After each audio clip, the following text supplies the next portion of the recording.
my name is Pearl. Let's go get fake pedigrees. What's poppin' YouTube? 1/billions in the house. Welcome to Incognito World Animal Day special. Today I'm gonna tell you how I bought fake pedigree for a stray dog and increased its market value 4 times. Before we start, leave a like and don't forget to subscribe. Moving on. I'm 1/billion, an undercover journalist. Different identities, one thing in common: the art to lie. I've told over 100 stories, and now it's time to tell mine. As most of you might know, breed animals can be expensive. When it comes to cats and dogs with a specific breed, its price can be measured in thousands of euros.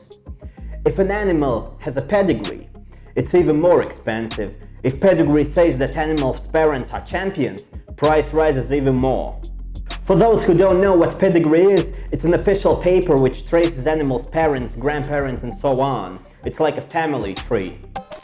These pedigrees are given out by animal clubs or associations, for example, dog clubs or associations. These dog clubs for most of the time are private organizations, and if in some countries there are only few big dog clubs, then in our case there are dozens of small dog clubs, which mean they are harder to control, and that gives space for possible frauds.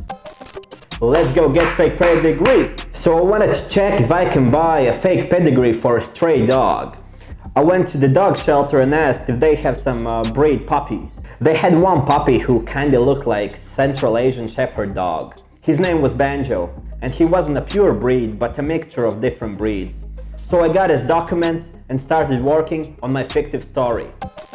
I'm Ray. I'm a Latvian, but all my life I've been living in the UK with my wealthy father. My fake character had to be wealthy, so the dog clubs know that I'm able to pay. I visited Latvia and my friends got me a present. A puppy. I love this dog and I want to bring it back to my home. But there's one problem. My neighbors are aristocratic and most of them think that a dog without a pedigree is not a dog. I don't think like that, but as I'm living in this area, it would be better for me to get this dog a pedigree. To reduce any risks, my character also had to be loving and caring towards dogs. A good owner. One dog club came up to my attention, called White Fang. This dog club has associates in Russia, so this dog club can be looked as international, with great experience. So I called them. We met at the same evening in a pretty unfriendly neighborhood. I took tear gas with me in case something happens. I went there by myself. As soon as I saw him, I understood that my worries were false. He was just a regular dude in his 50s. He met me with his golden retriever who was very friendly and tried licking a hidden camera all the time. Smart dog. The owner of the dog club wanted to know if my dog really is Central Asian Shepherd. I replied, I think so, and that was all it took to convince him. I gave him details he needed, like the date of birth, and he told me that he will call me once the pedigree is ready. What do you think? How much did I pay? I don't know what you answered, but most likely your answer was wrong. By this time, Banjo's net worth rose from 100 euros to 400 euros, just like that. In a minute, with 20 euro investment.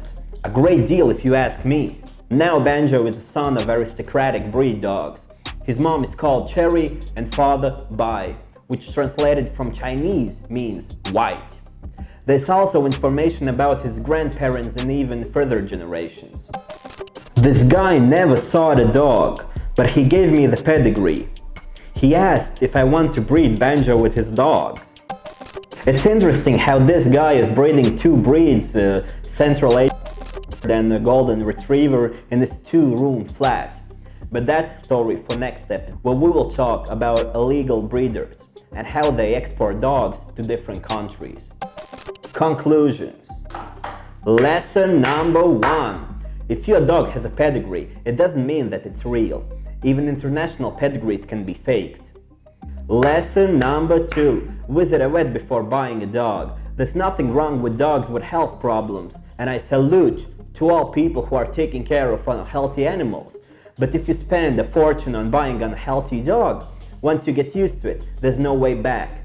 And if you don't have a spare few thousands to spend on the treatment, it will be really unpleasant. Lesson number 3. There are so many ways to get scammed. Adopt an animal from animal shelter. You save a life and save a buck. What do you think of this episode? Leave comments below. I want to hear your opinion. Don't forget to leave a like and subscribe to 1 out of billion.